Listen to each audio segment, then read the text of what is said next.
អាយុប៉ុណ្ណឹងទៅណាអត់បងអូនដល់ក៏ដល់ធំនេះដល់ខ្លាំងហ្មងយ៉ាវាឡើងទៅជាយកមកដាក់ឡើងលេទៅជាណា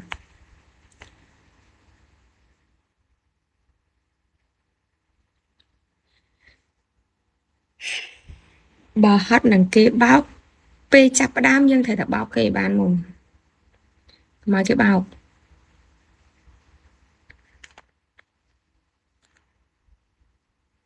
ស្អាតខូច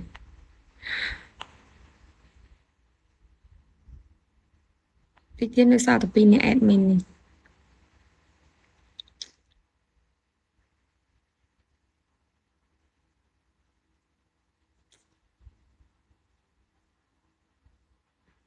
មានសមត្ថភាពបោកខ្ញុំដែរមានសមត្ថភាពបោកខ្ញុំដែរអី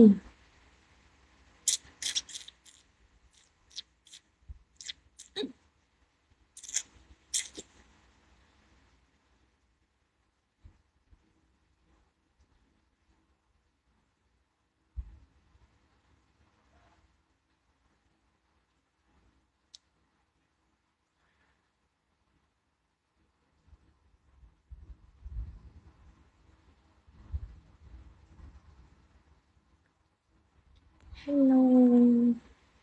ខ្ញុំមានគេបងមានខ្លះបើមានសមត្ថភាពបោកអូខេប៉ុន្តែឥឡូវវាចង់និយាយថាចេះវាមានត្រឹមតែសមត្ថភាពបោកវាអត់មានសមត្ថភាពញ៉ាយខ្ញុំឲ្យបានណាបើអត់មានសមត្ថភាពញ៉ាយខ្ញុំបាននឹងធ្វើមិនបោកខ្ញុំបានហ្នឹងតើឥឡូវ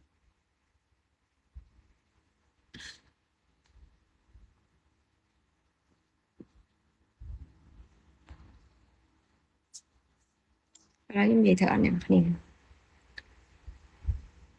ធម្មតាមុននឹងចូលមកបោកគេលុះត្រាតែយើងមានសមត្ថភាពទៅញ៉ាយគេបានសិនញ៉ាយបានស្នេហាទំនាក់ទំនងអីមួយដែលចិត្តដិតថានឹងអូខេចង់បោកគិតថាចង់ចូលបោកចឹងណាតែយើងអត់មានសមត្ថភាពញ៉ាយគេបានហ្នឹងស្រាប់តែគេយើងប្រឡែងចូល